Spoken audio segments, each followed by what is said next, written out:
The rain had stopped just as the moon climbed high, leaving the streets of Duren slick and glimmering as if washed for the occasion.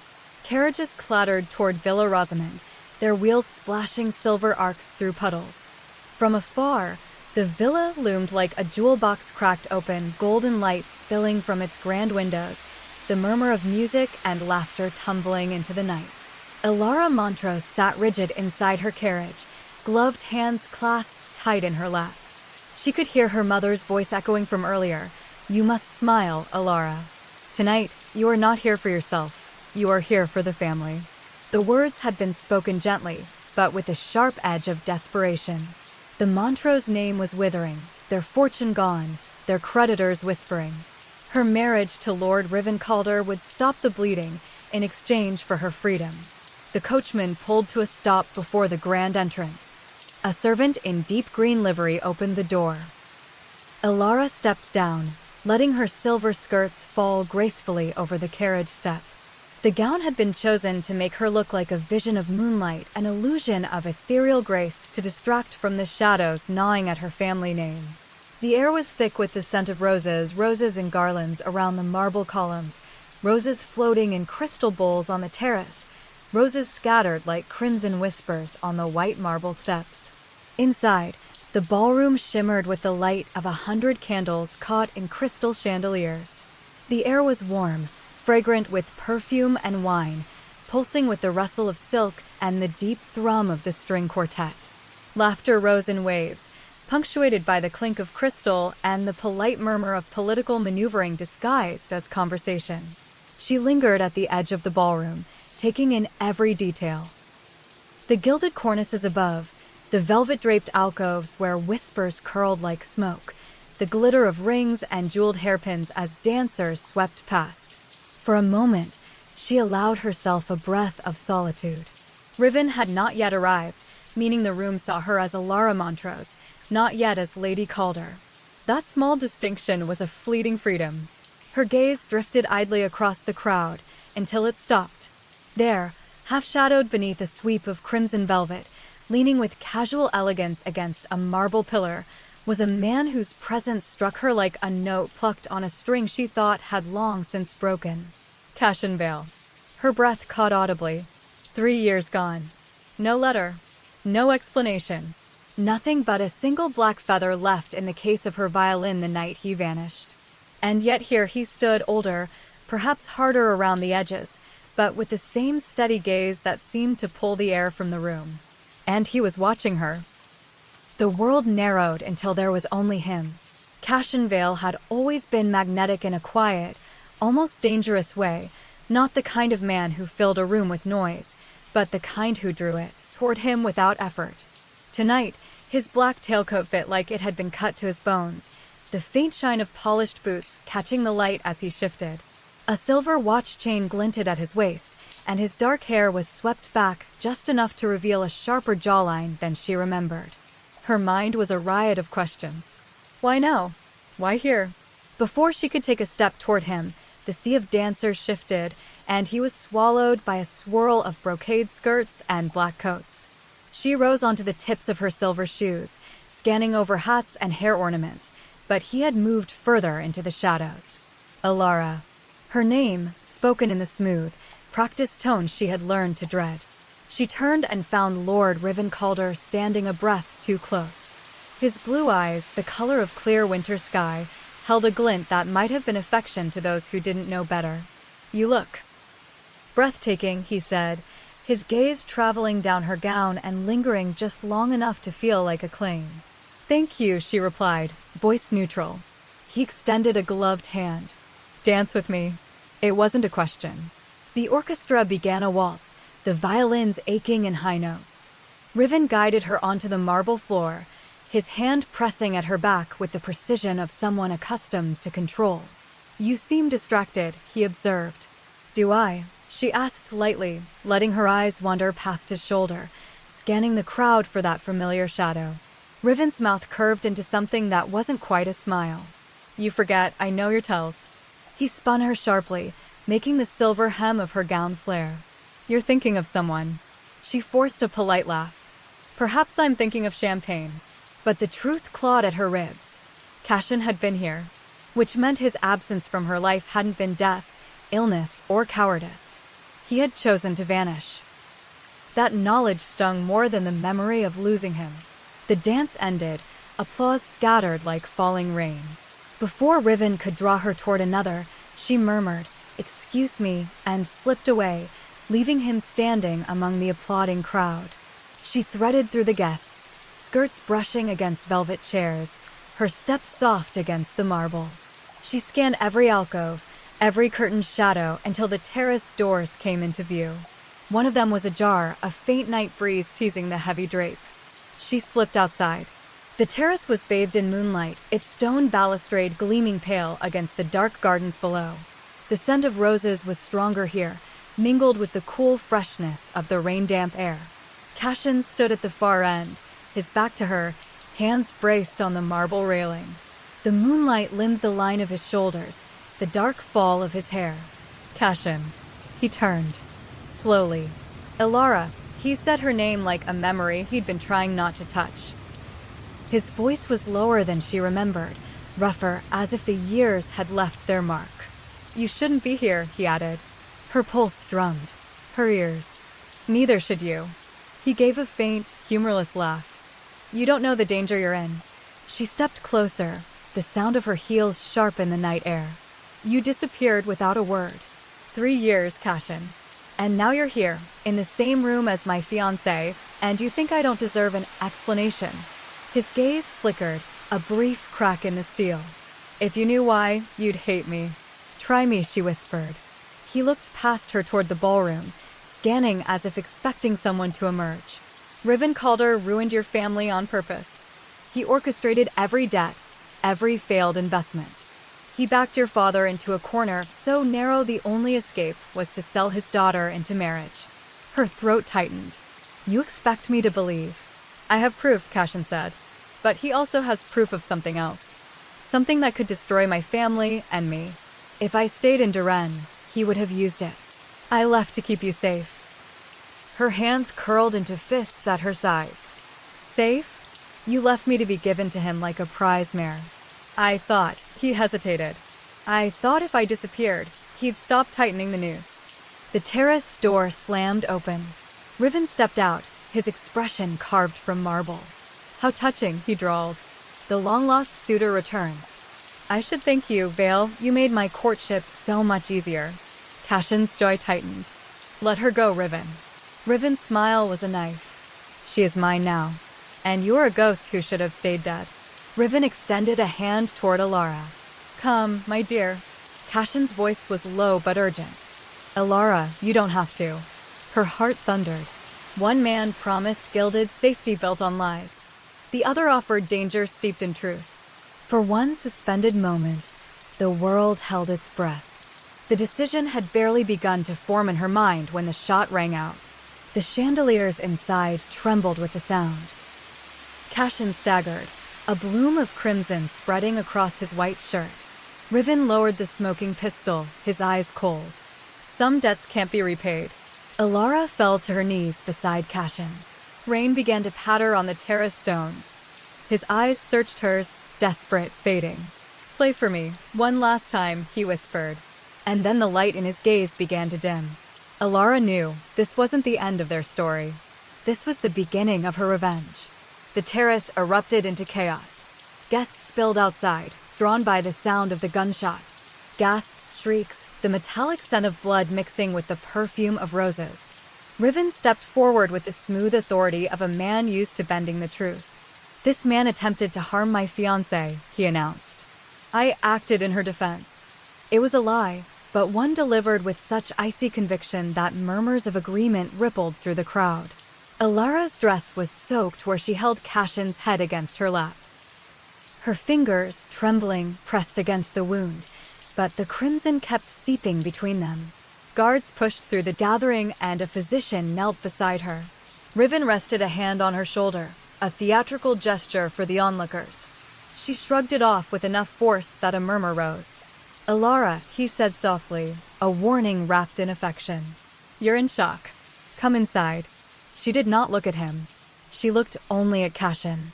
3 days later, under a low gray sky, Cashin Vale was laid to rest. The cemetery lay on a windswept hill outside Duren, its stones tilting like tired sentinels. Alara stood in a veil of black lace, rain tracing paths down her gloves. No family stood near Cashin's grave. His relatives were absent, their absence loud. Only a handful of strangers attended, faces she didn't recognize, all keeping a respectful distance. As the coffin lowered, a man brushed past her, slipping something into her hand. A folded scrap of paper, damp at the edges. When she opened it later, in the solitude of her carriage, she found 5 words scrawled in hurried ink. Find the letters. Trust no one. That night, she sat in her bedroom, candlelight trembling on the mirror's surface. The words replayed in her mind until they carved themselves into her resolve. She had spent years letting her life be shaped by others' decisions. No more. She recalled Cashin's eyes in those final moments, not only pain, but urgency. Something he wanted her to do. Something unfinished. Her first step would be to uncover whatever Riven had over Cashin, and then destroy him. Alara's search began in the less reputable corners of Duren. 1 week after the funeral, dressed in a hooded cloak, she entered the Flickering Lantern, a tavern known for its gossip, its backroom deals, and its ability to make inconvenient questions vanish. At a shadowed table sat a woman in a half-mask of black leather. "You're the Montrose girl," the woman said without preamble. "Looking for ghosts." "I'm looking for letters," Alara replied. The woman's smile was sharp. "Then you're looking for trouble." Her first strike against Riven was small, almost invisible. A rare poison slipped into the soil of his prized hothouse orchids. It was a message, not a murder attempt. When he found his award-winning blooms wilted and blackened, he would know someone had breached his sanctuary. 3 nights later, a bouquet of dead roses appeared on her dressing table. No note, no signature, just a warning. At a gala for the Duke of Aerolith, Alara found an unexpected ally. The Duke was a hawk-eyed man with a taste for scandal and a dislike for Riven. "You have a certain restlessness in your gaze," he said as they danced. "The kind of restlessness that means you're dangerous. I like dangerous." With his resources, she could reach places in Duren's underworld she never could alone. In exchange, the Duke wanted gossip on Riven, gossip Alara could fabricate if necessary. It was in an abandoned townhouse near the river that she found the first letter, but in a loose brick behind the hearth, she found a packet tied with black ribbon. Cashin's handwriting. The letters detailed Riven's dealings, bribes to officials, ruined merchants, and a network of paid informants. Enough to ruin him socially, but perhaps not enough to put him behind bars. There had to be more. Riven was no fool. He began asking her sharper questions, watching her with that winter sky gaze that saw more than it revealed. "You've been restless lately," he said one evening over dinner. "I'd hate to think my bride-to-be is wandering." She smiled sweetly, deflecting. "And where would I wander when everything I need is here?" But she could feel the walls tightening. To distract him, she orchestrated a ball at Montrose house. Every surface was hung with mirrors, reflecting candlelight until the room seemed infinite. Riven thrived in spectacle, and while he entertained the city's elite, Alara slipped away to meet the Duke in a side room. They compared notes. The Duke had traced some of Riven's bribes to a foreign banker, a possible crack in his armor. That crack widened unexpectedly. One night, slipping into the villa's conservatory to search Riven's desk, Alara found herself face to face with a masked man rifling through the same drawers. Steel flashed, a dagger in his hand. "What are you doing here?" she demanded. "I could ask you the same," he replied. Their fight was swift, silent, broken only when he escaped through the glass door into the gardens, leaving behind a single black feather. The black feather burned in her palm long after the intruder vanished. It couldn't be Cashin. She had seen him die. Yet when she described the man's height, build, and quickness to the Duke, he only said, "There's talk Cashin had a brother." Half-brother, really. Bastard of the Vale name. Disappeared into the Warlands years ago. That night, Alara sent word through the underground. Find him. It was during a rainstorm that the Duke's agents brought her a prize, a leather-bound ledger, stolen from the foreign banker's office. Inside, pages of transactions tied to Riven's name, coded but crackable. Bribes, payoffs, and even a few murders paid for in gold. Enough to ruin him legally, if the court could be persuaded to listen. But as Alara traced her gloved finger down the inked list, she saw something else, her father's name. The city was changing. Bread prices had doubled, unrest was brewing in the merchant districts, and whispers of corruption ran like fever through the streets. Riven was too busy hosting the visiting minister of trade to notice how the mood was turning. Alara noticed, and she intended to turn that discontent into a weapon. Not all her allies were loyal. One evening, a note was slipped under her door. He knows. Hours later, the Duke of Aerolith summoned her privately. His tone was clipped. Someone close to you has told Riven of our arrangement. Alara's stomach sank. The masked woman from the flickering lantern had been her go-between.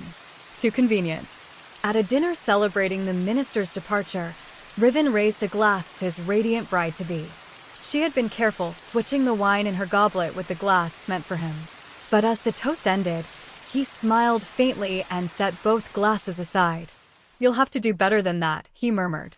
With her cover blown, Alara left Duren that night under the guise of visiting relatives. In truth, she rode hard for the northern forests, taking only a satchel of letters, the ledger, and the black feather. She had to find the brother before Riven found her. The Abbey of St. Roselane was a fortress in the pines, home to nuns who healed the wounded from the border skirmishes. They asked no questions when Alara arrived, weary and cloaked against the snow. In the Abbey's library, she began decoding the ledger with the help of an elderly scribe whose failing eyesight didn't dull his brilliance for ciphers. One morning, a hawk delivered a sealed letter bearing Riven's crest. Alara, it read, "You can run as far as you like, but you cannot unmake the vows you will soon speak. Return, and all will be forgiven. Stay away, and you will force me to be less merciful." Her hand shook, but not from fear. From fury.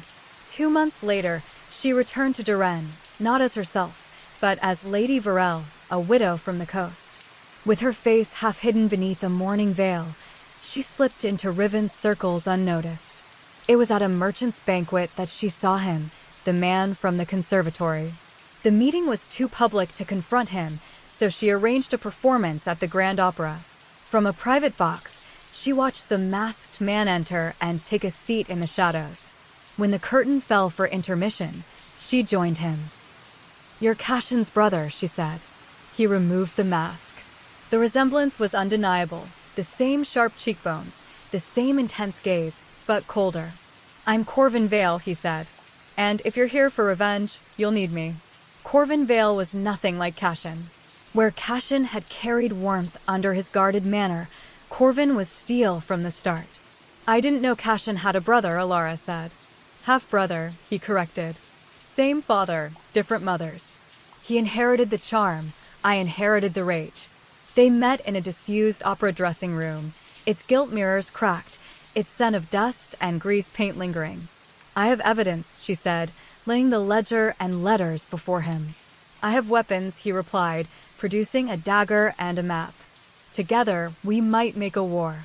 To finance their plan, they attended a secret auction in the catacombs beneath Duren, where stolen jewels and forbidden weapons changed hands.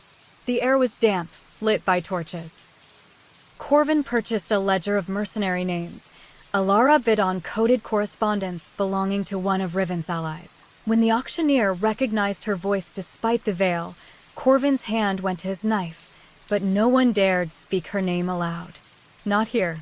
After the auction, in a candlelit inn, Corvin told her something that froze her blood. "Cashin didn't just leave for your safety," he said. "He left because he killed a man for you. One of Riven's enforcers, the night before your engagement was announced." Alara's hands tightened on her wine glass. The memory was faint, a shadow in the corner of her mind, but it fit. Riven had taken Cashin's guilt and made it his leash. Their next strike against Riven was to intercept a shipment of bribe money being hidden in the gardens of the Calder estate. But when Alara entered the hedge maze that night, she found it already ablaze. Flames roared up the high walls of you, smoke choking her throat. A figure moved in the firelight, Riven's man, sent to ensure she never left. She fought her way out, cloak singed, hair smelling of smoke, only to find Corvin waiting with drawn steel. It was inevitable. One winter night, Riven's men caught her outside the banker's villa. A blow to the head, darkness, then cold stone beneath her palms. She woke in the cellar of Villa Calder, wrists chained to the wall. Riven entered, immaculate as ever, his voice almost gentle. "Why did you think you could play this game with me, my dear?" She didn't answer. She only stared back, knowing silence was its own weapon. Corvin struck during the storm that night, blades in both hands, cutting down guards with a speed that spoke of years in war. "Alara," he said, breaking her chains, "if you ever walk into his hands again, I'll let him keep you."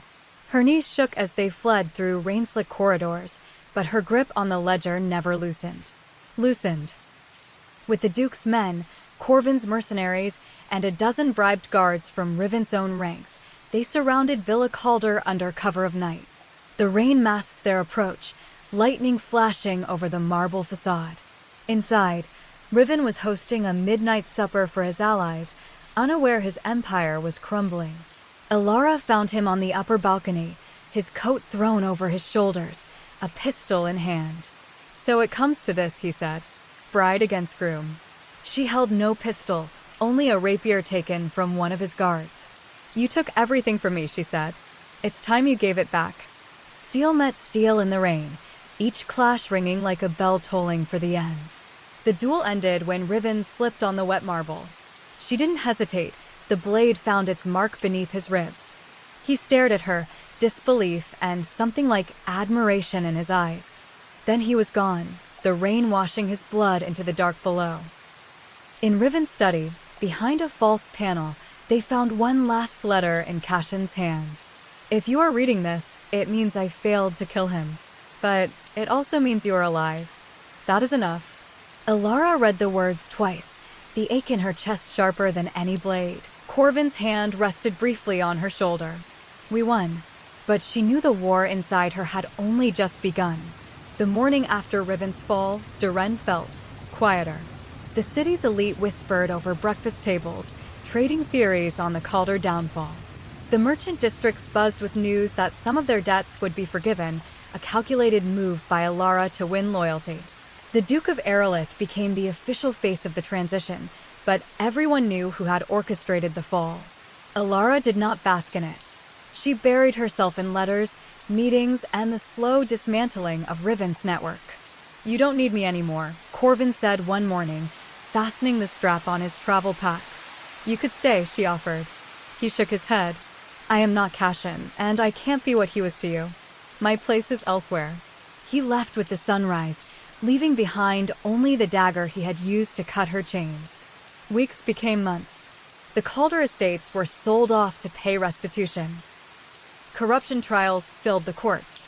Alara's own family regained stability, though her mother's health began to falter.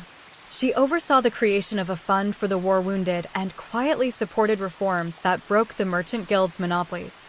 It was work that left little time for mourning, perhaps by design.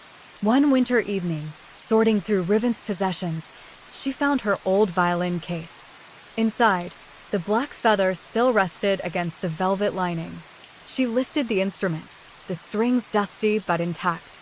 For the first time in 3 years, she played the notes trembling at first, then steady, filling the empty room.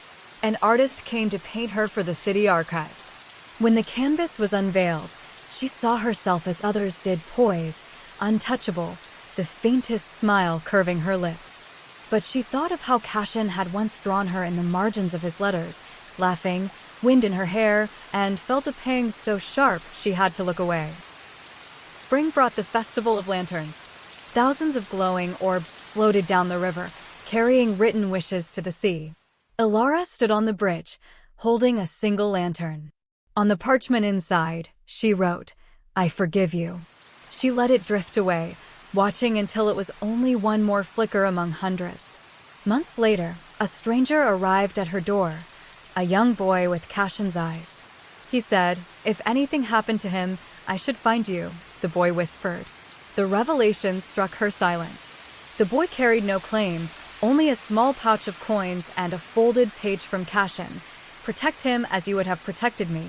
Elara took the boy in, giving him a room overlooking the gardens, teaching him music, numbers, and the art of reading people. The city still needed watching. Riven's fall had not ended greed or cruelty, only shifted its shape. She would be ready, and now she would not be alone.